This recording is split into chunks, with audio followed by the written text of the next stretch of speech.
Olá, tudo bem? Estamos começando agora mais um programa Pense Nisso.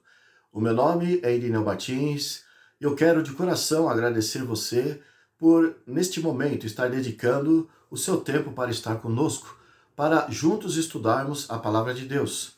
Estamos estudando as profecias, especialmente do Apocalipse. Já temos estudado outros livros da Bíblia. O fato é que no Apocalipse se encontra e se confirma todos os demais livros da Bíblia. Então, ao estudarmos o Apocalipse, na verdade estamos estudando do Gênesis ao livro do Judas, que é o livro que antecede do Apocalipse. Estamos estudando toda a Bíblia. É por isso que Jesus enfeixou ali no Apocalipse que deste livro não pode tirar nem acrescentar nada, porque Deus há de punir aquele que faz isso.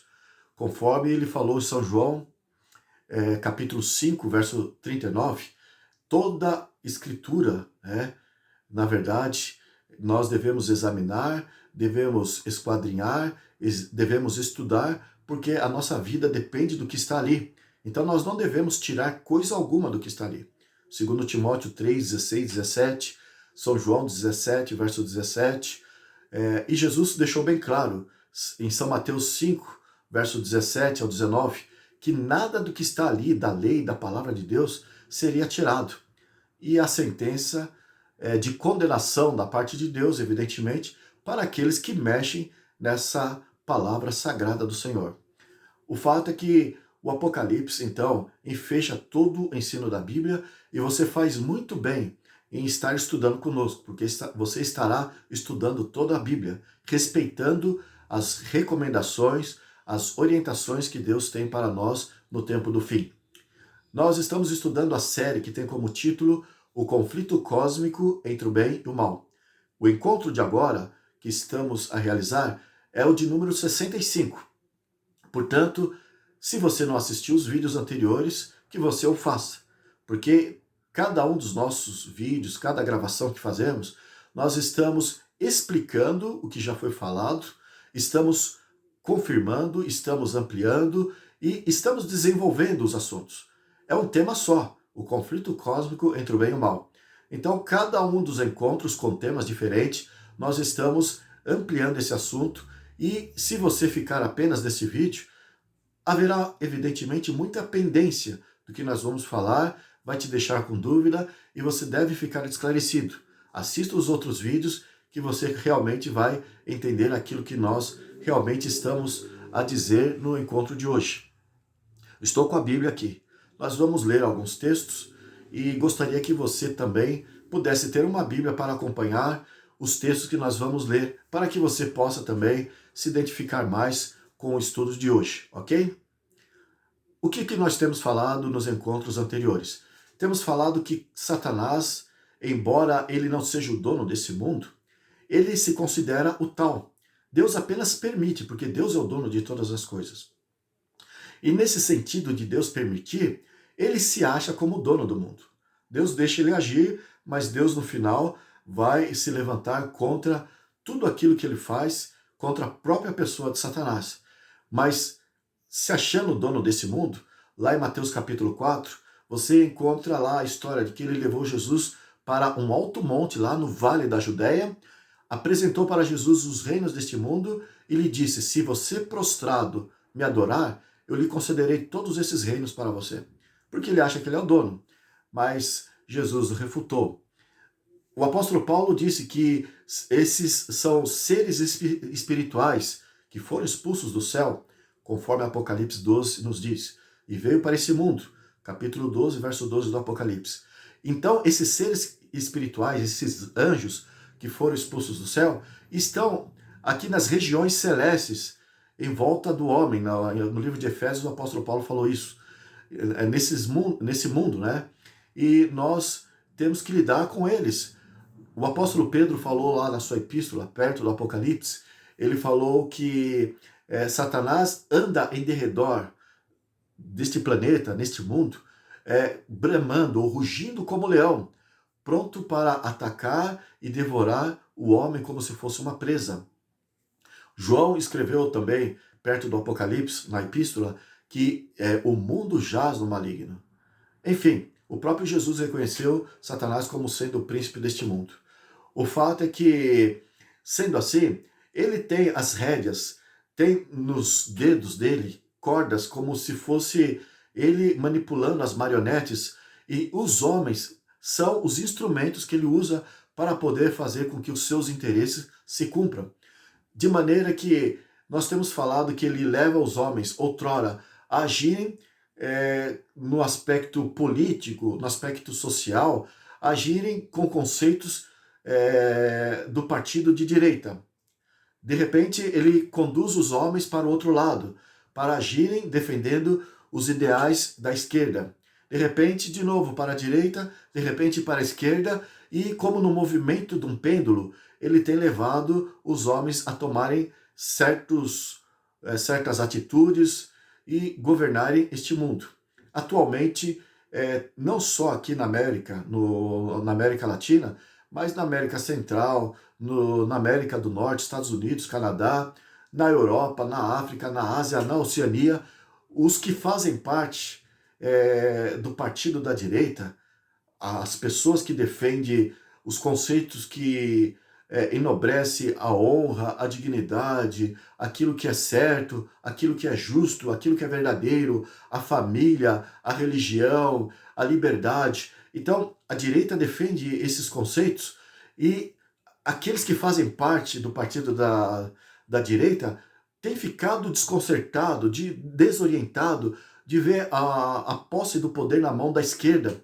O pêndulo tem voltado para o lado esquerdo e tem destruído todos esses conceitos que a direita defende. Tem feito aquilo que nós já citamos no encontro anterior, do texto que está em Isaías capítulo 5, verso 20. Ali diz: ai daqueles que ao mal chamam bem, ao bem mal, fazem da escuridade luz e da luz escuridade, fazem do amargo doce e o doce por amargo. Então, fazendo essa troca do errado no lugar do certo, da justiça no lugar da justiça, então há uma condenação de Deus, e Deus já viu o mundo que deveria merecer punição por isso. Não só individualmente falando, mas nós nos encontramos atualmente num mundo que defende o conceito errado. Tudo aquilo que é da parte de Deus, eles têm jogado por terra, e de repente aqueles que defendem os ideais da direita estão desconcertados em ver tudo isso acontecer. Toda essas palavras desse verso 20 de Isaías capítulo 5 sendo vivenciado na realidade de hoje. Trocar o mal pelo bem, a justiça no lugar da justiça. Trocar o mal, fazer o mal no lugar do bem e a justiça no lugar da justiça e assim por diante. Então, o pessoal da direita tem ficado desconcertado. Mas, de repente, estamos vivenciando uma outra situação. O que tem se percebido agora para as próximas eleições é que a direita está reconquistando vagarosamente o poder. Não só aqui na América Latina, parece que aqui no Brasil também há de conquistar de novo o poder, mas também nos Estados Unidos há um grande movimento a favor do Donald Trump, que já foi presidente, para a sua reeleição. Ele é republicano e defende conceitos da direita. E também na Europa há um grande levante contra a esquerda e o mundo está se mobilizando e, de repente, aqueles que são favoráveis aos ideais da direita estão ficando realizados, felizes, emocionados em ver que a direita está voltando aí e pode assumir o poder. Mas eu não quero ser estraga-prazer. Eu só queria deixar bem claro, Deus não deixou as Escrituras para que vivêssemos às escuras, nas trevas. Deus quer abrir os nossos olhos e nos fazer entender o que realmente está diante de nós.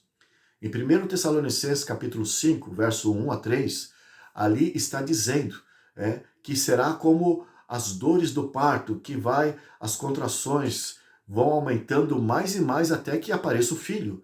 Jesus, o Filho de Deus, está para se manifestar em breve nas nuvens do céu.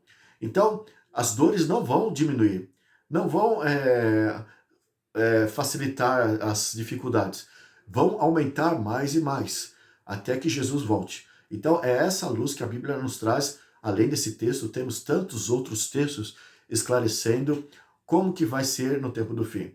E com respeito a esta crise final, sem dúvida nós já entramos. O que eu estou querendo dizer aqui para que você entenda? O fato é que Satanás, ele como príncipe deste mundo, ele está com as cordas manipulando os dois lados. Não pense que ele está apenas agindo usando a esquerda. Ele, da mesma forma, de maneira idêntica, também ele está usando a direita. Com o mesmo poder, ele está usando a direita. Eu já tenho explicado aí sobre a liberdade oferecida pelo capitalismo estadunidense e a opressão oferecida pelo Partido Comunista Russo. E eu tenho mostrado, falado sobre isso, que Satanás ele está dos dois lados, porque ele é o príncipe deste mundo. Ele não fica olhando apenas para um lado, né, para um extremo da situação. Ele está governando o mundo. Né? Então, significa que ele tem essa atitude de mexer o pauzinho dos dois lados. E você deve entender, assista os vídeos anteriores que eu já expliquei como que funciona isso. E com respeito a essa situação que nós estamos vendo entre esquerda e direita, é da mesma forma. E eu vou explicar até o final deste encontro de hoje por que agora as coisas estão pendendo para a direita. Qual é o propósito de Satanás, já que é ele que está manipulando a situação? Qual é o propósito de Satanás em trazer a direita ao poder novamente? O fato é que tem havido um grande movimento agora a favor da direita. O projeto 2025. Pesquise ali no YouTube que você vai encontrar muitas informações sobre o projeto 2025. Trata-se de um novo plano de governo lá nos Estados Unidos, o projeto 2025, de fazer com que a direita conservadora assuma o poder no lugar da esquerda. É um documento que existe, o projeto 2025, com mais ou menos 900 páginas. É praticamente um livro. Tudo que eles vão colocar em prática está ali no Google, está ali na internet para você pesquisar sobre o projeto 2025. Os republicanos norte-americanos, vendo a insatisfação do povo em geral, dado aos estragos que a esquerda fez ali, eles estão agora com esse projeto em mãos, já elaborado, e eles dizem que desde o primeiro dia, caso o governo assuma, o republicano, e Donald Trump assuma a cadeira presidencial ali, então eles vão colocar em prática o projeto 2025. Então são leis conservadoras, leis que fazem com que a Bíblia esteja inserida no programa do governo. Na primeira gestão de Donald Trump, os seus assessores, os seus ministros, eram todos evangélicos. E ele pedia os conselhos desses, fazia um culto pela manhã, todas as manhãs, e dedicava ao programa do governo através a Deus, né? Através desses cultos. E ele foi assessorado por esses ministros evangélicos, protestantes, e ele realmente é um homem temente a Deus. E ele é totalmente favorável a Israel. Mas, na verdade, tanto a esquerda como a direita, eles estão olhando aquela situação que tem lá em Israel, porque para eles existe propósito. E Satanás está controlando os dois poderes. Então entenda bem como que funciona. A direita olha para Israel com um propósito espiritual, com uma visão bíblica, conforme eles entendem. A esquerda olha para Israel com um propósito secular, com o propósito de manter as bases militares, o poderio econômico dos Estados Unidos ali. Então a esquerda tem um interesse em Israel, ali no Oriente Médio, mais secular, mais terreno, enquanto a direita tem uma visão espiritual. Então, tanto um partido como outro olham para Israel e eles estão atentando para aquela região ali. E eu vou explicar de uma forma especial, de uma forma mais detalhada, esse diferencial desses dois partidos.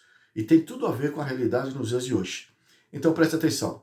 Com respeito ao lado da esquerda, eles não estão preocupados com o lado espiritual.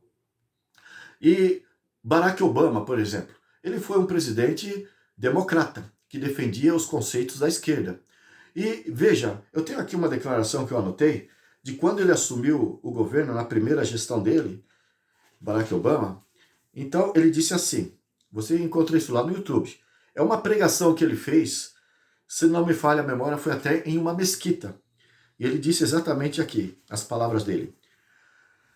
O que quer que nós tenhamos sido, nós não somos mais uma nação cristã. Veja a lógica dos conceitos de Barack Obama, presidente democrata.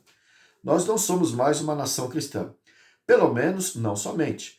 Nós somos também uma nação judaica, muçulmana, uma nação de budistas, uma nação de hindus e uma nação de descrentes. E se nós fôssemos dirigir os Estados Unidos através do cristianismo, usaríamos o cristianismo de quem? James Dobson ou de Al Sharpton? Se eu fosse usar um texto bíblico, qual texto eu usaria? O Sermão da Montanha? O qual é tão radical que colocaria o nosso sistema de defesa em risco? Todos nós conhecemos a história de Abraão e sabemos que Abraão levou Isaque para cima de um monte e que foi no momento exato em que Abraão estava para matar Isaque com a faca naquela hora que Deus interveio e disse a Abraão para não fazer aquilo. E Abraão não precisou matar o seu filho. Agora, vamos imaginar que nós, que estamos aqui dentro, ao sair ali na rua, de repente víssemos em cima de uma laje de uma casa, Abraão e seu filho Isaque deitados sobre uma mesa. E Abraão com uma faca pronto para matar o Isaque. O que é que a gente faria? No mínimo, nós chamaríamos a polícia e exigiríamos que a guarda do Isaque fosse tirada da mão de Abraão. Isso porque nós não ouvimos o que Abraão ouvia. E nós não vemos o que Abraão via. Então, o melhor que nós poderíamos fazer é agir de acordo com aquelas coisas que todos nós vemos e que todos nós ouvimos. Então, esse discurso do presidente Barack Obama, na sua primeira gestão, foi tão inteligente, você deve ter notado aqui, ele foi muito lógico nas suas palavras. Eu sei que a cada momento que ele, nas suas pausas, na sua maneira de dócil e o carisma que ele possuía, a cada momento, a cada pausa que ele fazia nesse discurso, ele era interrompido com muitos aplausos, porque era muito lógico o raciocínio dele. Em outras palavras, na visão do Partido Democrata ou da esquerda nos Estados Unidos, eles admitem que eles não podem ser uma nação regida por alguma religião, porque eles precisam prezar pela liberdade, sendo que todos moram ali com religiões diferentes, com ideias diferentes, com conceitos diferentes. Então eles não podem valorizar apenas uma ideia, um conceito em particular. Deve presidir, já que ele foi eleito por todos, deve presidir para favorecer a todos. Na mente dos estadistas norte-americanos, essa lógica é imperativa. Em outras palavras, deve haver então uma separação. Igreja de um lado, religião de um lado e a política de outro lado. Aquilo que nós já temos falado, isso garante a liberdade. Então, da mente dos estadistas norte-americanos, do lado do democrata, eles defendem esse ponto lógico. Mas acontece que, na opinião da maioria das pessoas, os leigos, os pequenos aí que são comandados, eles vão até além. Na crise que está acontecendo lá entre Israel e o grupo terrorista Hamas, a esquerda fica do lado do Hamas, mas sem entender necessariamente o que estão a defender. Eles defendem os palestinos que precisam de defesa, mas eles misturam os palestinos com o Hamas. Então, o ato tirânico, déspota, cruel, sanguinário do Hamas, o terrorismo do Hamas, indesculpável, eles defendem achando que é uma coisa só. Palestino é uma coisa, terrorista é outra coisa. É que nem dois seres humanos. Um ser humano de bem, você olha com os olhos. Um ser humano de mal, que pratica atrocidades, por mais que seja também um ser humano, mas é diferente nesse tipo de atitude. Merece uma punição porque comete atrocidades. Então, eles confundem palestino com Hamas. O Hamas na verdade, são terroristas e merecem ser punidos. Mas a esquerda leiga, em geral, está confundindo as coisas, estão fazendo movimentações aí pelas ruas, defendendo o Hamas, e estão olhando apenas para o erro de Israel, e já expliquei em encontros passados também, não só Hamas erra, mas também Israel está errando, porque Satanás, volto a dizer, ele mexe os pauzinhos dos dois lados. Que nem também já citei o caso da crise dos Estados Unidos com a OTAN contra a Rússia e a China, os países comunistas ali do Oriente. Então, essa discrepância desses poderes, na verdade, Satanás está dos dois lados. Não tem esse negócio nessa terra de pecado, quando há essas guerras, quando há esses conflitos de destaque, não tem esse negócio de um ser vítima, um ser certo e o outro ser o carrasco, o outro ser errado. Os dois são vítimas, os dois são carrascos, os dois são errados. E volto a dizer, o assunto da direita e da esquerda, por que a direita agora vai vencer e Satanás está no comando, nós vamos dizer aí para frente. O fato é que nós temos esse movimento da direita no aspecto político e eles defendem, então, o assunto de Israel por esse ângulo secular. Mas agora a esquerda defende assim, pelo lado secular, mas a direita já está com uma visão espiritual. Qual a visão que a direita tem? Os evangélicos, os protestantes, os pentecostais, lá dos Estados Unidos em especial, qual a visão que eles têm a favor de Israel? Por que eles defendem tanto Israel? Conquanto que a esquerda defende Israel? Porque eles querem vencer o Islã, que é uma oposição ao desenvolvimento dos interesses estadunidenses ali, que é uma entrave ali, está sempre criando uma situação de conflito. Então, a esquerda tem esses interesses seculares, conquanto seja assim, a direita já olha pelo lado espiritual. Por quê? E aqui eu vou explicar por quê. Os evangélicos, em geral, eles se desviaram do que a Bíblia diz. E se você quiser entender o que eu estou a falar, veja os vídeos que eu tenho falado sobre Israel. Não é um ou dois, são vários vídeos que eu tenho falado sobre a situação de Israel. Principalmente a partir do momento em que começou o conflito lá entre Israel e o Hamas, lá na Palestina. Eu tenho gravado alguns vídeos e tenho explicado essa situação. Mas o que eu tenho falado? É que a direita tem feito interpretações equivocadas da Bíblia, achando que as profecias do Velho Testamento, em especial, defende ainda nos dias de hoje Israel como sendo o povo seleto de Deus. E evidentemente eles não querem estar a parte desse povo que eles acreditam que é o povo de Deus. Evangélicos, cristãos, pentecostais, crendo que ainda Israel é o povo de Deus, evidentemente eles querem se posicionar ao lado de Israel. Então, Joe Biden, por exemplo, ele é um presidente da esquerda, é um democrata que está ativo ali no governo americano como presidente. E ele disse que o apoio dos Estados Unidos a Israel é irrestrito, é incondicional. E ele é católico, democrata, da esquerda. Mas também Donald Trump, que é o presidente, foi o presidente, né, e está quase assumindo o governo ali para 2025 lá nos Estados Unidos, ele, republicano, é da direita e ele diz a mesma coisa. O apoio dos Estados Unidos a Israel é inquestionável.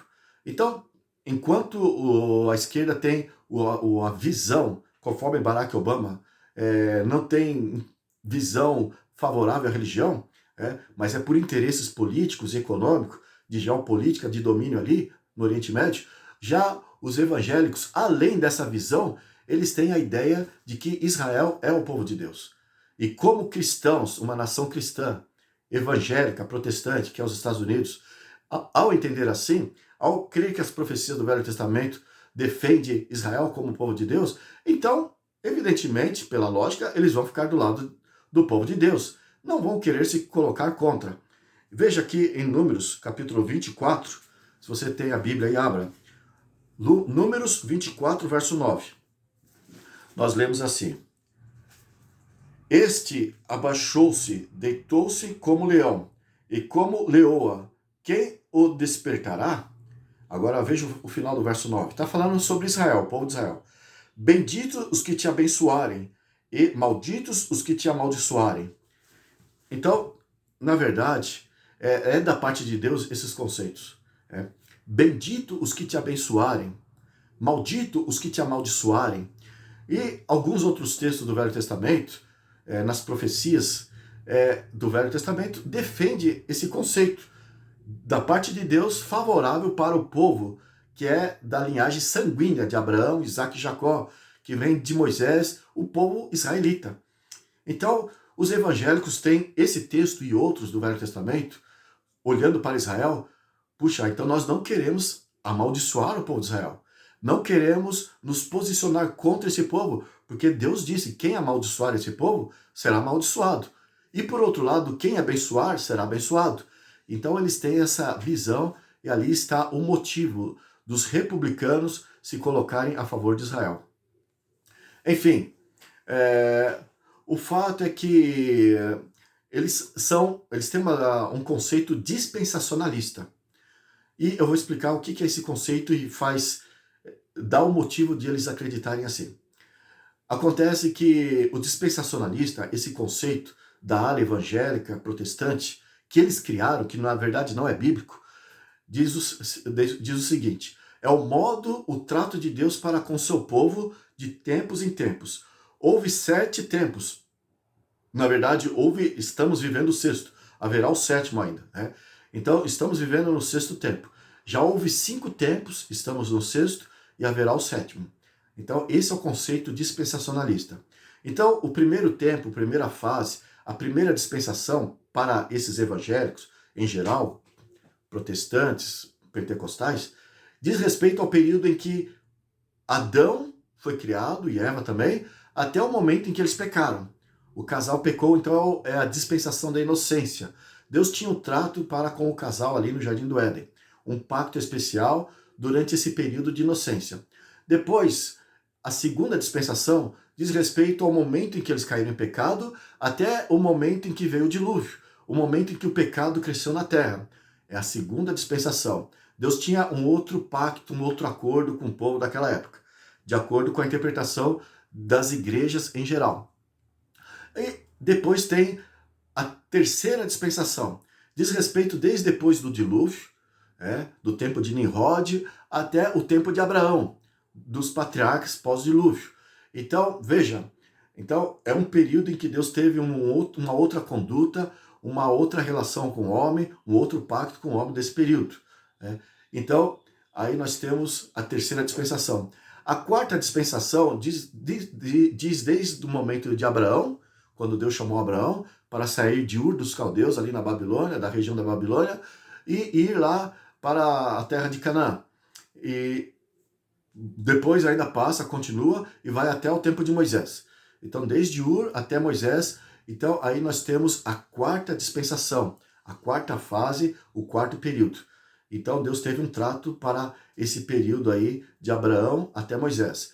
Aí, de Moisés até a cruz, até Jesus e a cruz, é uma quinta dispensação. Eles falam que é a dispensação da lei. As pessoas eram salvas pela lei. Então, esses evangélicos, eles separam as coisas assim.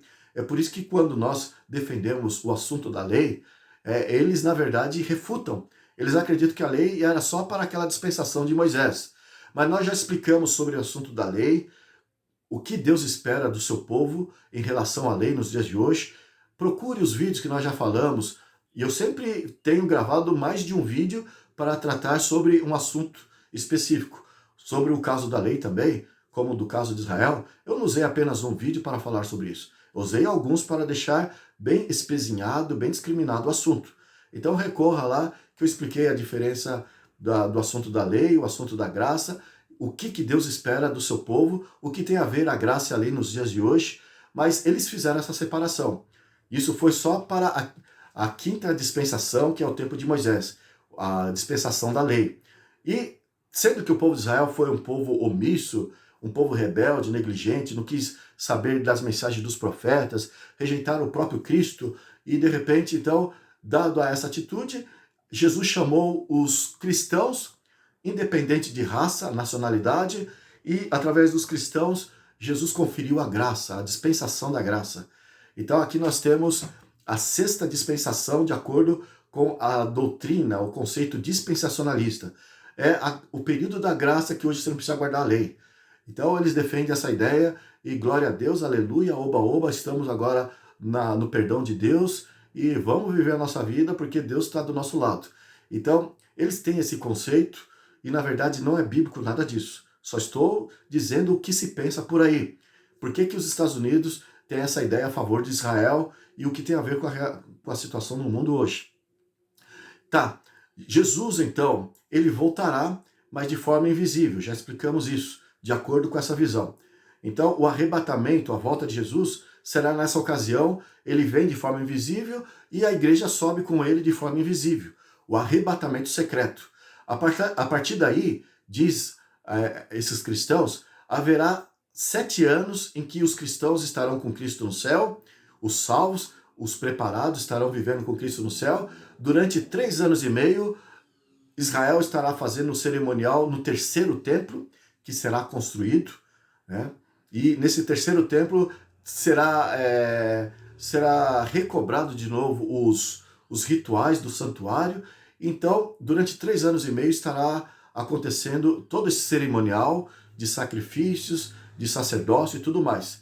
E o anticristo estará ali administrando todas as coisas, estará pacificando o mundo, administrando o mundo nessa ocasião. A igreja estará no céu. No final de 3 anos e meio de paz, de bonança, esse anticristo, que eles acham que é um estadista lá da Europa, ou pode ser um muçulmano aí, um islâmico, que se destaque, seja lá quem for, ele vai se revelar depois de 3 anos e meio, vai tirar a máscara e vai se demonstrar um déspota, um tirano, um perseguidor, um inimigo declarado de Deus, e vai forçar com que as pessoas pratiquem idolatria e tudo mais. E haverá perseguição e haverá uma tribulação intensa durante mais 3 anos e meio, totalizando 7 anos. Então, vai fazer com que vários reinos se coloquem contra Israel, porque vai se tornar um inimigo declarado de Israel e dos cristãos, mas Jesus vai voltar depois de 7 anos e meio, do total, desde a primeira vinda dele, da vida do arrebatamento secreto. Então, 7 anos depois ele volta e volta com a igreja. E se estabelece em Israel e vence os inimigos de Israel e reina neste mundo, através de Israel, durante 1000 anos. Esse entendimento dos evangélicos, dos protestantes, dos pentecostais, que é simbolizado pela nação protestante norte-americana, que é em sua grande maioria. Então, eles acreditam que Israel é o povo de Deus, conforme eu li aqui em Números, nesse texto, capítulo 24, verso 9, que quem vos abençoar será abençoado, quem vos amaldiçoar será amaldiçoado. Então, eles não querem estar debaixo da maldição.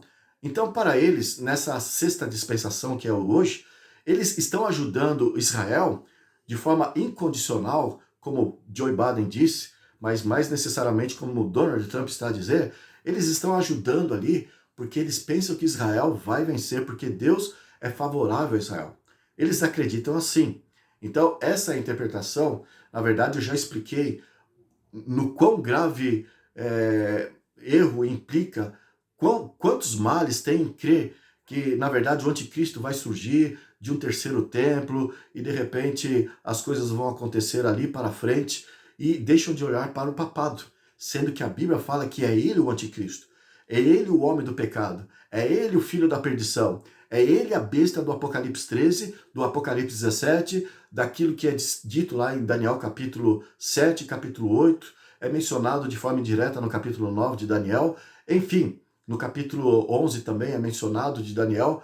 A Bíblia está recheada de textos falando sobre o papado, e nada desse homem com todas essas doutrinas aí. E você pergunta, de onde surgiu essa doutrina? Na verdade, ela surgiu no início do século 17. Surgiu com um jesuíta chamado Francisco Ribeira. Por quê? Porque o cristianismo estava olhando os protestantes recentemente, não fazia muito tempo. Martinho Lutero tinha desenvolvido o protestantismo ali na Alemanha, se expandiu para a Europa. Então, os protestantes estavam olhando para o Papa como sendo ele o anticristo, o cumpridor das profecias. E, de repente, os jesuítas que se formaram no ano de 1540, pouco depois de Lutero ter espalhado a notícia contra o Papa, então surgiu a Ordem dos Jesuítas, com espanhol ali, e agora Inácio de Loyola. Então ele desenvolveu com o propósito, essa ordem, uma ordem militar da Igreja Católica, com o propósito de destruir o protestantismo. Não importa os meios, desde que se alcance os fins. Então não mede escrúpulo algum, os métodos não importam, desde que acabe com os jesuítas, estratégia de guerra, qualquer uma ele pode usar, não importa se é através de homicídio, se é através da mentira, através da fraude, através da penetração ali como espião no meio das diferentes sociedades religiosas ou seculares, eles vão alcançar o poder, e esse foi o propósito, a estratégia de Inácio de Loyola, através da Ordem dos Jesuítas. Enfim, voltando a Francisco Ribeira, ele foi também um jesuíta que ele abraçou a causa, como todo jesuíta, de acabar com os protestantes que valorizavam a Bíblia ao invés de valorizar a autoridade do Papa. Então, para acabar com esses que valorizam a Bíblia, ele criou essa ordem. Acontece que Bellarmino também, no início do século XVII, o Bellarmino foi um cardeal jesuíta que deu todo o seu apoio aos conceitos de Francisco Ribeira, porque Francisco Ribeira criou uma doutrina para poder refutar a ideia de acusação dos protestantes ao papado, como anticristo. Francisco Ribeira ele criou a doutrina de que a profecia das 70 semanas, que você encontra lá em Daniel 9, dos versos 24 ao 27, profecias essas, tudo que diz ali diz respeito de uma forma especial ao ministério de Cristo na Terra, né? Desde o seu batismo até a sua morte, e diz de uma forma especial sobre Jesus. Eu sei que ele pegou essa profecia e separou a profecia, uma parte dela, a última semana, que é de 7 dias, que é no caso 7 anos, ele tirou ali, ele recortou da profecia que era para falar de Cristo, e ele disse que essa profecia, ao invés de falar de Cristo, fala do anticristo. E ele transpôs a profecia para o tempo do fim. Então ele separou 69 semanas, 70 semanas a profecia. Ele deixou 69 semanas para o passado e sem apoio bíblico nenhum. Ele simplesmente extraiu, fez essa cirurgia, esse recorte da profecia e colocou para o tempo do fim. E falou que essa profecia não é sobre Jesus, é sobre o anticristo. Então, é uma aberração teológica, mas ele encontrou aí o meio de fazer os protestantes acreditarem que o anticristo não é o Papa. O anticristo ainda estaria para se manifestar no futuro, e ele usou essa profecia, torceu ela desta maneira para fazer os protestantes que gostam de ler a Bíblia, diferente dos católicos, fazer eles acreditarem que está para acontecer agora no futuro a vinda do anticristo. Tirou Jesus da jogada, que a profecia diz, e colocou o anticristo no lugar. Tirou a profecia do seu lugar e deslocou ela para o tempo do fim. Então, eu já usei um quadro, um estudo, um encontro nosso, se eu não me engano, de número 40 do nosso encontro aqui, só para explicar sobre essa profecia de Daniel 9, versos 24 a 27. Francisco Ribeira, então, lá nós explicamos. Francisco Ribeira, esse jesuíta, ele encontrou o meio de desviar a atenção da acusação dos protestantes sobre o papado de ser ele o anticristo. Agora o anticristo é alguém que deve se esperar para o futuro. Enfim, o fato é que é de estranhar que aqueles que estavam lendo a Bíblia, os protestantes da época, eles aos poucos foram sendo dominados, foram sendo influenciados, até que em torno de 1800, um irlandês chamado John Nelson Darby, ele deu apoio, né, a essa ideia, a esse conceito que Ribeira havia desenvolvido. Até não só Ribeira, mas Bellarmino, Roberto Bellarmino, se você for ver no YouTube ou no Google, você vai ver que Roberto Bellarmino também foi um cardeal jesuíta que deu todo apoio deu uma grande influência para que aqueles que leem a Bíblia acreditassem dessa maneira. Finalmente, nos anos de 1800, até o final dessa época, 1883, viveu então lá na Irlanda. Ele foi para a Inglaterra, foi um missionário, John Nelson, John Darby, né? E John Nelson Darby. E ele explicou essa profecia, achando que, na verdade, Ribeiro estava certo. O fato é que... E ele escreveu a respeito. John Nelson Darby. Eu me atrapalhei no nome. John Nelson Darby. Então esse evangelista irlandês, ele começou a propagar essa ideia, e isso se difundiu de tal maneira, escreveu livros, até que um homem chamado Scofield, Hillel Ingrid Scofield. Esse homem, ele é um teólogo americano, ele na verdade se tornou um grande missionário. Ele fez a versão da Bíblia famosa, uma tradução da Bíblia Scofield. Então no rodapé da sua Bíblia e também nos guias de estudo dele, ele defendeu a tese de Ribeira, de John Nelson Darby, de que haverá um arrebatamento secreto, de que antes que venha a grande tribulação, a igreja estará sendo levada por Cristo no céu. Ele defendeu essas ideias, né? E de repente aquilo foi ganhando corpo, até que Hal Lindsey também, ele estudou no seminário teológico lá em Dallas, ele se formou ali, foi ser um orador lá na Inglaterra, ele difundiu muito essa ideia. Entre os protestantes, curiosamente, eles começaram a divulgar esses conceitos que, na verdade, veio lá de um padre jesuíta, lá do final do século XVI, né? Francisco Ribeira. Depois Bellarmino defendeu isso no século XVII, início do século XVII, e todos os jesuítas passaram essa ideia e os protestantes começaram a abraçar esse conceito. Até então, o fato é que os jesuítas, eles criaram o sionismo, porque sendo que a ideia havia ganho corpo entre os evangélicos, eles criaram o sionismo para fazer eles entenderem que o homem que se assenta no templo de Deus, querendo parecer Deus, o homem do pecado, o filho da perdição, que você encontra lá em 2 Tessalonicenses 2, 3 e 4. Então a Bíblia fala desse homem do pecado, e eles já tinham dado a ideia de que o anticristo seria um homem.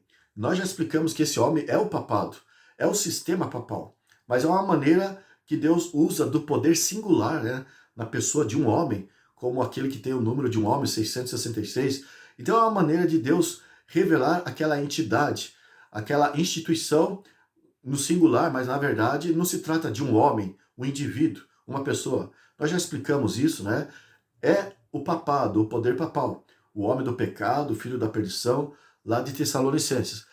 Enfim, o fato é que os jesuítas, vendo que os evangélicos estavam comprando a ideia, foi aí que eles criaram a ideia do sionismo. Eles colocaram na mente de homens empreendedores, homens de Estado, de influência, homens de poder, para que se criasse um Estado de Israel, lá na Palestina, para que ali se construísse um templo, o terceiro templo, para que realmente viesse o homem do pecado. Volto a dizer, quem está por detrás desses homens, manipulando todas essas coisas, toda essa inteligência não vem necessariamente da mente de homens. Não são homens ali que sentam numa reunião e planejam o futuro assim com tanta precisão. Existe uma mente superior à dos homens, que está manipulando os pauzinhos, mexendo os acontecimentos, e conforme eu disse, é Satanás que cria tudo isso para desviar os filhos de Deus da verdade. Jesus chegou a dizer que os enganos seriam tanto que, se possível, até os próprios escolhidos poderiam ser enganados. Enfim, então os jesuítas, por influência satânica, vendo que os evangélicos, com a Bíblia em mãos, estavam aceitando o conceito deles, desviando a atenção do papado, que é a obra-prima de Satanás para desviar o mundo da verdade, conforme toda a Bíblia defende, conforme nós já provamos aqui. Então, vendo que ele estava logrando êxito, agora os evangélicos não estavam mais olhando com hostilidade para o papado, estavam olhando até com simpatia. Aí, então, ele resolveu incrementar a ideia em fazer com que o Estado de Israel aparecesse ali. Tão logo Israel se apossou ali imediatamente foi reconhecido pelos estadistas como um Estado, e os palestinos até hoje não têm um Estado, mas Israel teve o Estado, e tem causado toda essa confusão ali, todo esse conflito. Mas Satanás que criou essa situação, fez com que aparecesse o Estado e tivesse a ideia de um terceiro templo, para fazer jus ao que diz lá, o homem do pecado vai se assentar no templo de Deus.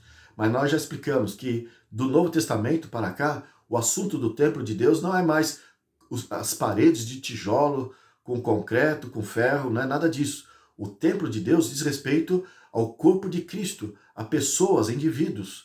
Então é nesse sentido que diz o homem do pecado no templo de Deus, ou seja, entre o corpo de crentes.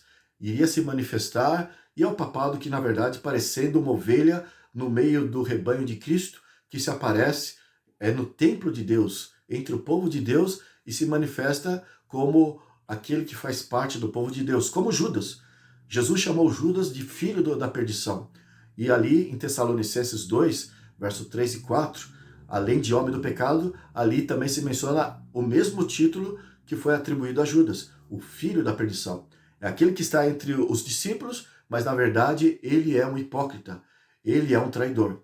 Então o papado, ele cumpre todos os requisitos.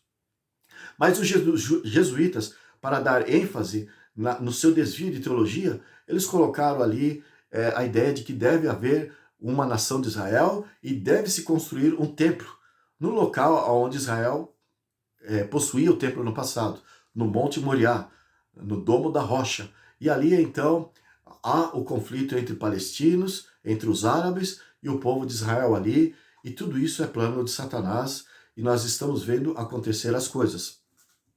Então, nós temos visto esta movimentação ali, acreditando que, as pessoas estão acreditando que é o cumprimento da profecia, porque eles estão vendo o templo, estão vendo a novilha vermelha que já existe, eles já trouxeram a novilha vermelha para ser sacrificada. Lá no livro de Números, explica que para que possa haver o cerimonial do templo, os sacerdotes deveriam ser purificados através da cinza da ovelha vermelha, que era sacrificada lá, se não me engano, é no capítulo 9 do livro de Números. Então, para que possa começar o ritual do terceiro templo, é que ele já tem uma novilha ali. Ele já tem a novilha vermelha pronta. Lá na praça da cidade velha de Jerusalém, na praça principal, está exposto para todo o público ouvir, ver, presenciar ali. Você, se é um turista e tem poder de ir em Jerusalém, lá na cidade velha de Jerusalém, na praça principal, está exposto um menorá, que é um castiçal com 7 braços, e eles vão usar já nesse templo. Ele tem 2 metros de altura e pesa 2 toneladas, e é composto, banhado, com 45 quilos de ouro 24, 24 quilates, equivale a 3 milhões de dólares. Está exposto ali e vai ser usado agora nesse terceiro templo. Eles estão preparando já para começar esse terceiro templo. Os judeus se empolgaram com esse movimento do cristianismo ali, então eles estão trabalhando junto, porque lá em Ezequiel capítulo 40, ali fala que o Senhor vai se manifestar no seu templo. Então, para os judeus que não creem no cristianismo, mas eles creem na profecia que fala que o Senhor há de se manifestar no seu templo. Então eles estão empolgados em construir o templo, esse terceiro templo. O primeiro templo foi construído por Salomão e foi destruído no ano 586 por Nabucodonosor, o rei da Babilônia. Depois do cativeiro babilônico, foi construído o segundo templo, e ele foi destruído no ano 70 pelo Império Romano. Ciro, ele foi lá com o exército de Roma e destruiu ali, incendiou o templo. Então o segundo templo foi incendiado. E agora eles estão para construir o terceiro templo, ali no mesmo local dos templos de outrora, dos templos de outrora, ali onde foi construído. É por isso que existe uma guerra entre os muçulmanos, que divide Jerusalém ali, divide o templo, ali no Domo da Rocha, Os muçulmanos que têm a sua mesquita acreditam que Maomé foi trasladado daquela região ali, o anjo falou com Maomé ali daquele local. Então eles têm aquilo como sagrado, tanto o islâmico como o lado judeu, como os cristãos também, que olham Abraão ali e coloca essas três religiões ali envolvidas com o local da construção do templo.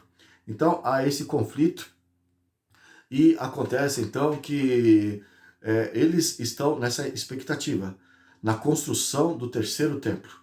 E já tem já esses preparativos, existe a menorá, existe já a bezerra vermelha, e eles já estão com o projeto, eles lançaram, ou já estão lançando aí uma moeda com a imagem do Donald Trump, uma esfinge com a imagem do Donald Trump, e a imagem do rei persa antigo da Síria, o rei Ciro. Né?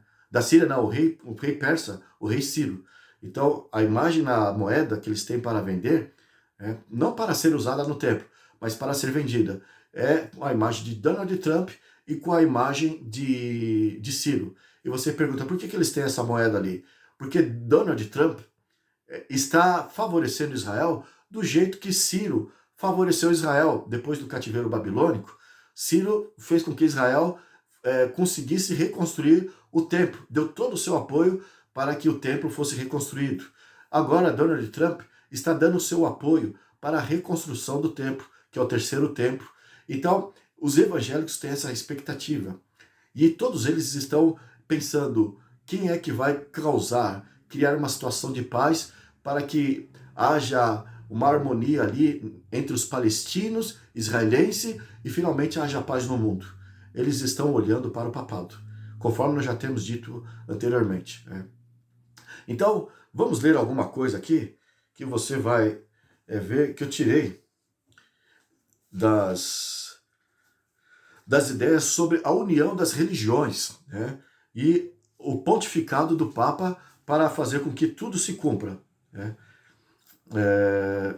Eu tenho aqui, deixa eu ver onde eu anotei. Primeiro eu vou pegar um conceito sobre a maçonaria, né? De Manly Palmer Hall, The Lost Case of Freemasonry, na página 65. Eu vou dispensar a leitura dos temas em inglês aqui, dos títulos dos livros, porque em outras ocasiões eu já me expliquei, eu não consigo pronunciar o inglês, eu tenho a língua presa, então é esse desastre.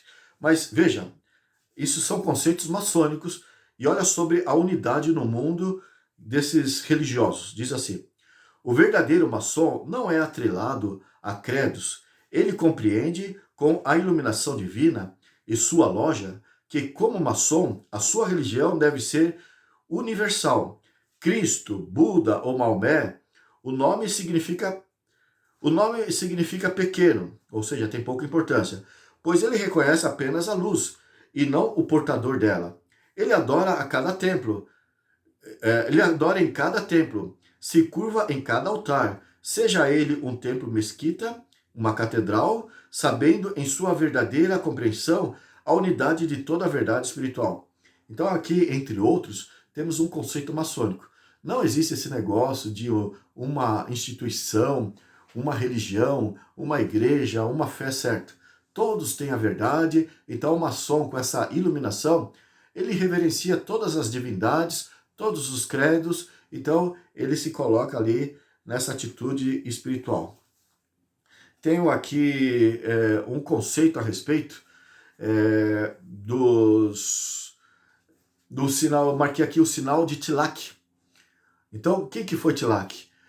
Na verdade, é um deus da Índia que João Paulo II, no ano de 1986, ele visitou a Índia e ele foi marcado pelo sinal, através dos sacerdotes hindus. Eles fizeram aquele sinal na testa e ele ele aceitou aquele sinal como sendo um sinal abençoado, o sinal de Tilak, do deus Tilak. Em outras palavras, ele aceitava esse deus da Índia. E naquele mesmo momento, lá em 1986, ele foi lá, João Paulo II, e beijou o Alcorão. O Alcorão é o livro dos muçulmanos que rejeita a expiação de Cristo. Eles colocam Jesus no patamar de um simples profeta e os conceitos do Alcorão estão acima dos conceitos da Bíblia. A Bíblia é tido como uma alegoria, o Alcorão como livro sagrado. E ele foi lá, o Papa João Paulo II beijou o Alcorão. Em 1999, João Paulo II ele fez uma reunião interreligiosa, ou seja, de vários credos, não apenas religiosos cristãos, protestantes, evangélicos, mas como pessoas religiosas lá do Oriente Médio, do Extremo Oriente, os pagãos. Então ele fez essa reunião ali e compareceu 200 representantes, e ele trocou a imagem de Buda, a imagem de Cristo, que ele é o representante cristão, João Paulo II, e pôs ali, porque estava ali Dalai Lama, o budista, ele se inclinou perante a imagem de Buda. Então, veja, tipo, como se ele quisesse dizer que são todos iguais. Eu tenho aqui, então, conforme os maçons disseram, veja essa declaração aqui, do Google. Progressivismo da igreja em imagens. Então, Francisco aceitava a estátua de Buda. Então diz assim, desde o início do seu pontificado, o Papa Francisco exortou os católicos a procurarem um autêntico sincretismo com outras religiões, levando o ecumenismo conciliar ao seu limite. Então aqui está dizendo que houve um evento ecumênico do dia 23 a 27 de junho de 2015, no qual participou 46 budistas e católicos da América, que deram de presente ao Papa estátuas budistas, além da bênção budista. Francisco se relacionou com os símbolos do budismo, islamismo, judaísmo, cristianismo, etc., como se fossem todos iguais. Ali eles trocaram as bênçãos.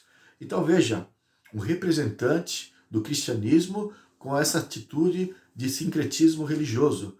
Será que Deus falaria assim através de Moisés? Moisés falaria para o povo: ei pessoal, vamos cultuar os deuses do Egito também, para que nós possamos ser ouvidos pelo faraó.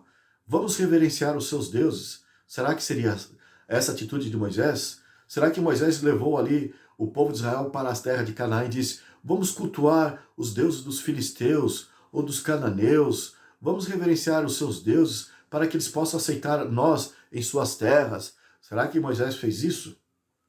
Ou lá no tempo da Babilônia, vamos nos inclinar, o povo de Israel, aos deuses babilônicos para que possamos ser bem-quistos, possamos ser aceitos. Então, esse pragmatismo faz com que as pessoas, os fins justificam os meios.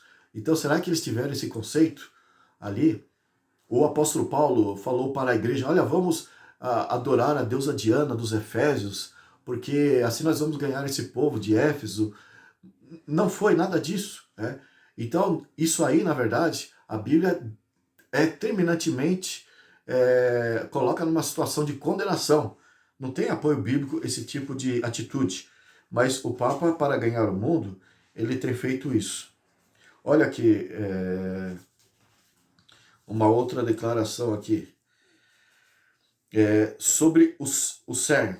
O CERN, que está localizado em Genebra, Suíça, ele, no dia 18 de junho de 2004, o que é o CERN? Na verdade, é um instituto de pesquisa de ogiva nuclear, né?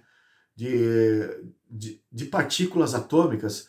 Existem milhares que estão espalhados pelo mundo, mas esse aqui de Genebra é o maior que tem para o aquecimento de partículas, né?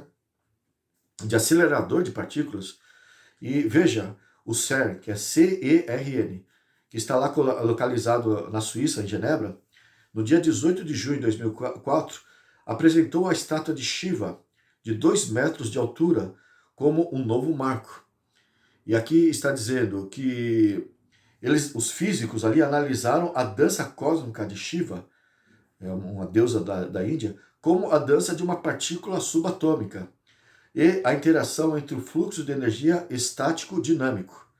Então, Shiva Nataraja, o senhor da dança, Shiva, o deus destruidor e regenerador, aquele que faz o bem e o mal. como o yin e o yang, ou como sendo o piso da maçonaria, o preto e o branco, o bem e o mal. O fato que essa mistura do certo e do errado está em todas as áreas, todas as instituições. No encontro passado eu falei dos emblemas, nesse nível de misturar o certo com o errado, acochambrando as coisas, fazendo esse equilibrismo entre o direito e o errado, entre o justo e o injusto. E aqui nós temos aqui instituições colocando esses símbolos que Deus condena. Nós temos, por exemplo, lá em Brasília, existe os poderes do governo ali, dois prédios, um do lado do outro, e duas conchas, uma de cabeça para baixo e outra de cabeça para cima. Então, o Palácio do Planalto ali, você vê esse desenho, dois prédios que formam o número 11, uma concha para baixo e uma concha para cima. Isso é a arquitetura maçônica, que defende os poderes das trevas, e eles estão ali usando essa arquitetura para dizer que eles se entregam aos poderes das trevas para dominar, para reger o país. Os dois prédios representam o número 11, que é um símbolo de um portal das dimensões dos demônios. O 11 ou 101, para eles, é o número que representa Satanás. É o número que sobrepuja o número 10, que representa Cristo, de acordo com a Bíblia. Então, para eles, o 11 é o número de Satanás que dá entrada para a dimensão a nossa dimensão, né, para a nossa realidade. Então, Satanás, através desses portais, desses símbolos, ele adentra e governa. A concha para baixo e a outra para cima ali, no Palácio do Planalto, lá em Brasília, é para representar assim na terra como no céu. É um conceito maçônico. É como a mão do Baphomet sentado ali, com os 3 dedos para cima e 3 dedos para baixo, assim na terra como no céu. Então, tudo está envolvido para as coisas satânicas. Aqui em Curitiba tem aquele museu do Oscar Niemeyer, ali na região próximo do centro, e é um olho. A arquitetura é o formato de um olho. Quem conhece Curitiba sabe, né? Aquele olho que, na verdade, é um destaque do olho que tudo vê. O destaque do Deus da maçonaria. O Deus que enxerga tudo e sabe de tudo e está exposto na nota de $1 em cima da pirâmide. O olho que tudo vê. Por que essa arquitetura ali no museu criado por Oscar Niemeyer? Aquele gesto que o Papa faz na sua bênção ali, da Trindade, veja que ele coloca a mão aqui e todo mundo faz isso. Aqui, aqui e aqui.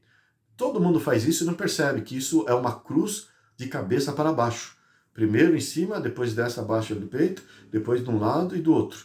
A cruz de cabeça para baixo, se você for perguntar para o católico, então a sua resposta para o gado, a sua resposta exotérica para acalmar os ânimos das pessoas é de que Pedro morreu de cabeça para baixo.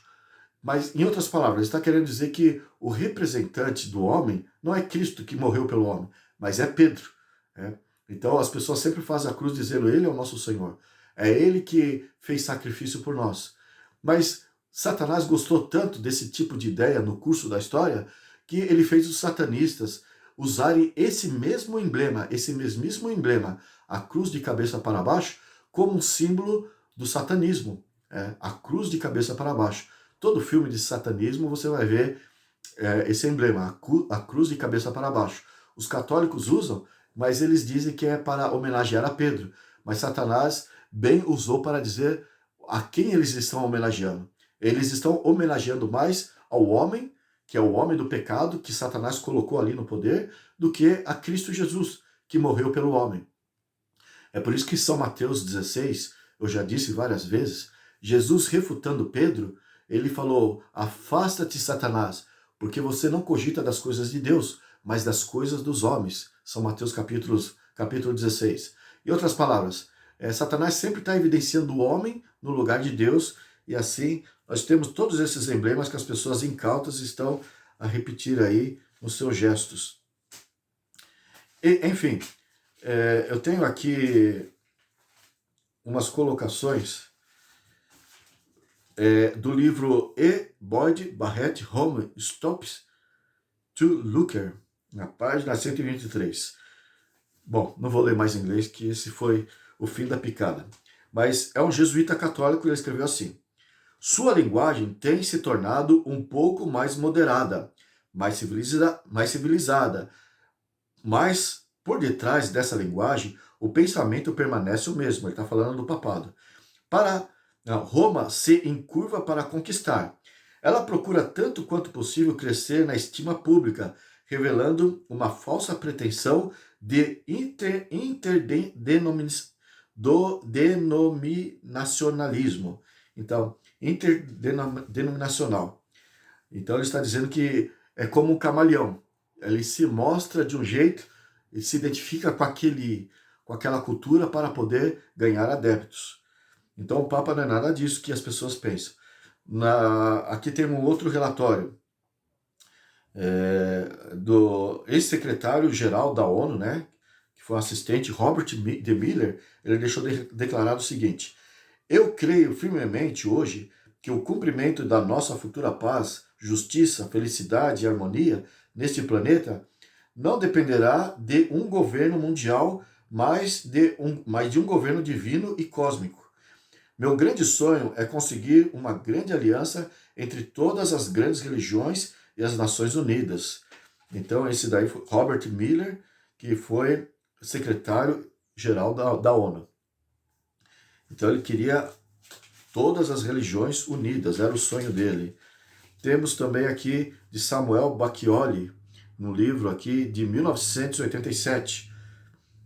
É uma revista que tem na página 21 o seguinte: o Papa está sendo hoje admiravelmente bem-sucedido, obtendo ampla aceitação como para Verbis et Orbis, o pai espiritual de Roma e do mundo. Veja, é o pai da humanidade. David Holt, a Woman Reads, o nome em inglês aqui, e diz assim: não só o Papa de Roma chama a si mesmo de o Vigário de Cristo, mas também a igreja que ele lidera reivindica ser a única igreja verdadeira, a noiva de Cristo.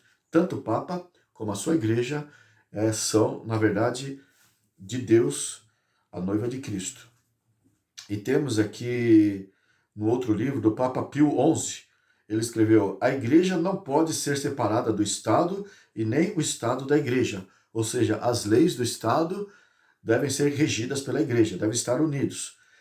No tempo presente, é ainda mantida a convicção de que a religião católica deve ser mantida como a única religião do Estado, com exclusão de todas as outras formas de culto.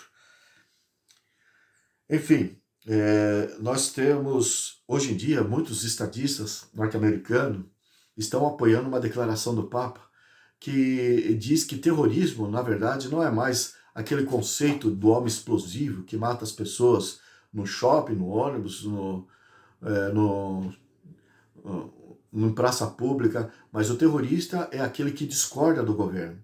E os governos políticos do mundo todo estão querendo aderir ao programa que o Papa está desenvolvendo para as nações. Então não pode ser terrorista em discordar desse programa. E diz aqui ainda, no outro livro: antes de tudo, é dever de todos os católicos dignos do nome e ansiosos para serem conhecidos como os mais amorosos filhos da Igreja, empenhar-se em trazer de volta toda a sociedade civil ao modelo e à forma de cristianismo que nós representamos. Então, aqui tem uma ideia a nível global de uma visão religiosa da Igreja Católica. Diz assim o título, 1994. Evangélicos e católicos juntos, a missão cristã no terceiro milênio. Esse é o nome do pacto histórico que ocorreu neste ano de 1994, o qual foi assinado por religiosos evangélicos com os católicos. E continua. O pastor protestante e televangelista Robert Schuller Harold, o qual foi fundador da Catedral de Cristal, lá nos Estados Unidos, em Garden Grove, Califórnia, disse: quando eu tive sonho de construir esta catedral, eu não queria construí-la sem a bênção do Santo Padre. Veja, na verdade, se eu não me engano, ele é parente do Billy Graham. E ele construiu uma catedral de cristal muito linda, riquíssima, o custo dessa catedral. E ele disse, eu não queria construí-la sem a bênção do Santo Padre, que é o Papa. Assim eu viajei até Roma e encontrei-me com o Papa. Eu levei comigo uma foto da catedral e disse a ele que estava construindo e que desejaria receber a sua bênção. Uma igreja evangélica batista, a catedral ali na Califórnia, mas queria primeiro o pastor ali receber a bênção do Papa.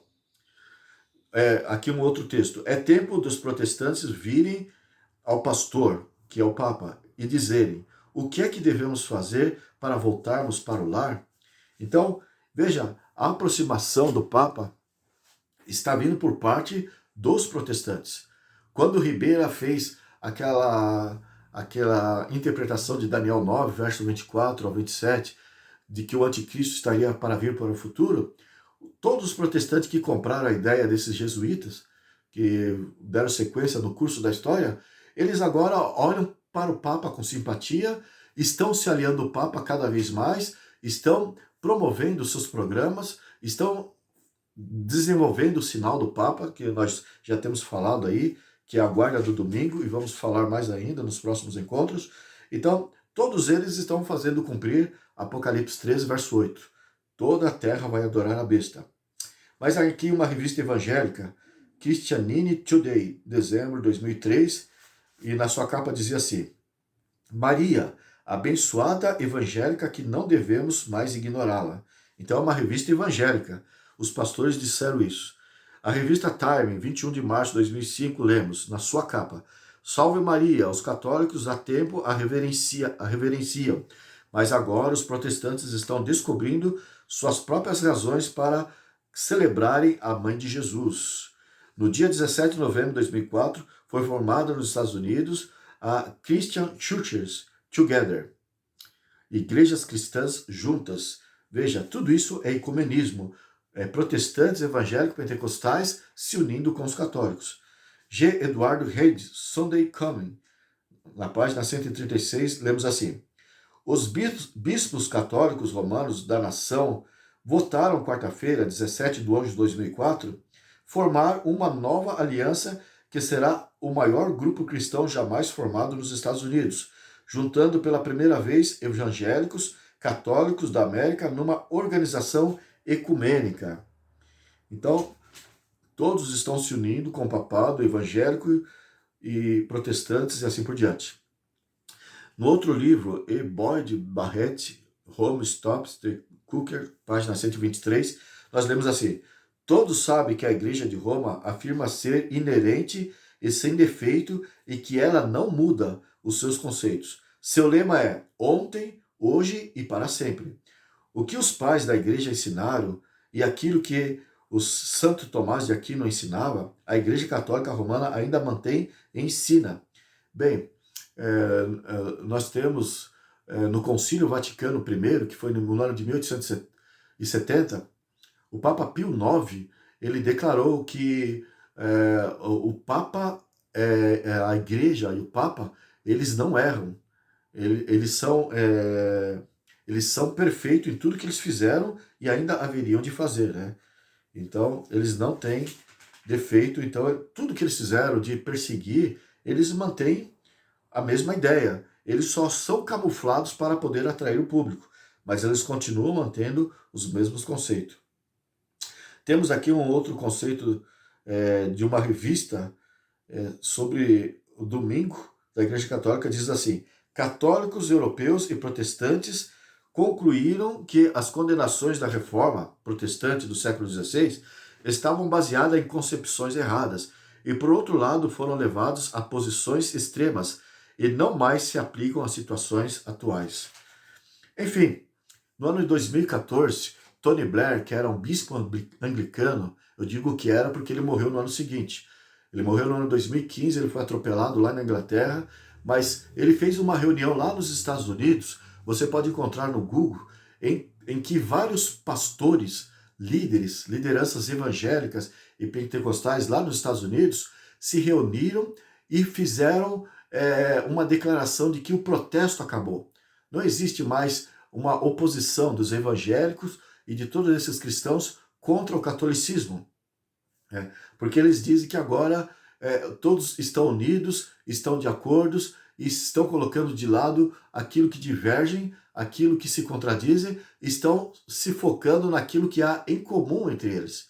Então, Tony Blair, ele fez essa convocação com esses pastores, ele foi muito aplaudido, muito acolhido por todos os pastores, e um pastor muito reconhecido, um pentecostal, que também estava dirigindo o programa, ele no final do discurso de Tony Blair, ali, se não me falha a memória, foi no mês de agosto do ano de 2014. Então, esse líder pentecostal, ele entrou em contato com o celular num telão ali na frente da igreja, do templo que eles estavam ali, e de repente ele abriu uma projeção e, em tempo real, naquele mesmo momento, o Papa Francisco, lá do Vaticano, ele deu a sua saudação. Ele se congratulou daquela posição dos evangélicos. A propósito, Tony Blair era muito amigo íntimo do Papa Francisco, sempre em contato com ele, apesar de ser bispo da igreja anglicana, mas amigo íntimo. E ele foi lá, então, ele fez essa reunião, e esse pastor agora, na administração da reunião, fez com que o Papa a projeção dele ali, e todos então fizeram um pacto com o Papa, de se unir, de orar pelo Papa. O Papa pediu oração por eles, e o Papa até fez uma comparação estranha. Ele comparou os evangélicos, os protestantes que ali estavam, como o caso de José, que ele foi jogado para fora, José foi traído, foi humilhado, foi desprezado, mas no final da história José se tornou governador, se tornou poderoso, e os irmãos de José voltaram para José arrependido, e de repente José os acolheu. Então ele comparou aquela atitude deles com essa situação de José, que aconteceu lá no passado. Então eles estavam imitando isso. Depois teve o Together 2016. Você pode pesquisar ali no Google, Together 2016, em que todos os evangélicos e católicos e pessoas de outras religiões se uniram em praça pública, ali na frente do Capitólio, nos Estados Unidos, e fizeram uma reunião, uma grande reunião ecumênica. O Papa também proferiu as suas bênçãos, e eles repetiram que o protesto acabou. Não existe mais a divergência, não existe mais a separação. Enfim, como é que nós podemos enxergar tudo isso? Nós havíamos falado, na verdade, o primeiro encontro ecumênico mesmo aconteceu no Concílio Vaticano II, com João XXIII e o Papa Paulo VI. 2.000 bispos do mundo todo se reuniram ali no Vaticano, e de repente eles tiveram a missão de sair pelo mundo para ganhar os evangélicos e chamá-los de irmãos afastados. Antes eles eram tidos como malditos, como hereges, como perdidos. A partir do Concílio Vaticano II, da década de 60, eles passaram a conquistar a simpatia dos protestantes através dessa reunião. O Papa Francisco ele falou que ele mantém os conceitos do Concílio Vaticano II. Enfim, o fato é que em 1986 houve um encontro, Amsterdã 86, com Billy Graham e vários evangélicos em um determinado lugar ali em Amsterdã, fazendo com que eles entendessem da importância de se unirem com todas as demais religiões. Naquele mesmo ano, 1986, no mês de novembro, o Papa João Paulo II fez aquela reunião interreligiosa com outras religiões, no qual ele, eu já mencionei aqui no princípio, né? Mas no qual ali ele, no lugar de se inclinar perante uma cruz, ele se inclinou perante a imagem de Buda, né? Depois foi repetido isso em 1999. Ele fez isso, beijou o Alcorão, conforme eu já falei aqui, e houve essas atitudes do ecumenismo ali, que está valendo todas as divindades, todos os cultos, e o Papa Francisco ele tem alimentado esse mesmo conceito, né? Deixa eu ver o que eu tenho mais de colocação aqui. Nós temos aqui em Mateus capítulo 24, veja, o que Jesus falou. Mateus capítulo 24, verso 4. E ele lhes respondeu: vede que ninguém vos engane. É uma referência, um conselho para os cristãos no tempo do fim. Vede que ninguém vos engane. Né? Então, já em outra declaração, quem tem olhos para ver, que veja. Quem tem ouvidos para ouvir, que ouça. Então, Deus está tomando providências para que eu não sejamos enganados. É só perceber todas essas movimentações e você há de entender que isso são movimentos do demônio. O que tem a ver, então, a direita agora assumindo o poder, conforme eu disse a princípio, apoiando ali Israel com seus conceitos bíblicos, conforme eles entendem, para apoiar Israel, e todo esse ecumenismo das igrejas, do catolicismo que criou essa primeira ideia, o que tem a ver? O que tem a ver é que Satanás está desenvolvendo uma coisa que as pessoas não estão percebendo: intolerância. Porque tudo que tem acontecido até então, nesses últimos dias, o assunto da Covid-19, o assunto dos partidos políticos, esquerda e direita, tudo isso e outras coisas mais, tem minado a paciência de ambos os lados. Ambos os lados estão ficando intolerantes, estão ficando irascíveis, estão ficando irados de um para com o outro. E o objetivo de Satanás não é necessariamente colocar um contra o outro. O objetivo de Satanás sempre foi o povo de Deus. O que ele planeja, então, com toda essa movimentação, é desenvolver uma intolerância tão grande contra a oposição, contra aqueles que discordam de um plano que a maioria está a defender. Então, quando eles desenvolverem o projeto que é o sinal da besta, conforme nós já temos falado, para que as pessoas aceitem, com base na ideia de que o mundo está a sofrer porque as pessoas não querem aceitar o sinal da besta, de que as coisas continuam a acontecer porque existem esses rebeldes, esses fora da lei que não querem compactuar com o resto do mundo. Então, o mundo vendo que realmente esses são os culpados, conforme a narrativa que vai se fazer na ocasião, nós vamos explicar sobre o sinal da besta, já explicamos, mas vamos explicar mais ainda para o futuro. Então, esses que vão ser acusados com essas narrativas, esses daí vão, na verdade, sofrer muito, porque eles vão ficar com ódio, eles já não têm mais tolerância para a oposição, para aqueles que querem andar na contramão. Nunca tiveram com aqueles que foram do lado de Deus. Todos os profetas, o próprio Cristo e todos os cristãos, que sempre foi a minoria, que ficou do lado certo, sofreu a pressão esmagadora da oposição. Aqueles que estão do lado do mal, do exército do mal. Então Satanás está cultivando o ódio, pouco a pouco, gradativamente, através desses acontecimentos, para que não haja mais tolerância na mente das pessoas contra os opositores, principalmente contra aqueles que eles julgam os causadores dos males na terra. Então, é justamente por isso que Satanás tem criado todas essas discrepâncias de ideologias, de conceitos, situações que ele cria para desenvolver intolerância na mente das pessoas, de ambos os grupos. Ambos os grupos estão sendo usados por Satanás, mas o seu objetivo é formar um exército com esses grupos para, no final, atacar o povo de Deus que vai se opor, àqueles que vão ter o sinal da besta. Basta dizer em Apocalipse 13, verso 8, sempre repito, em quase todos os encontros tenho falado desse verso. Basta dizer que lá diz, toda a terra vai adorar a besta. O que sobra é um grupo muito pequeno. Então, essa toda a terra vai contra o povo de Deus. Então, é para isso que nós estamos vendo a direita se posicionando. Porque agora, quando eles vierem contra o povo de Deus, eles vão vir com muita força. Eles vão vir com intolerância. Então, é como um elástico que estica muito.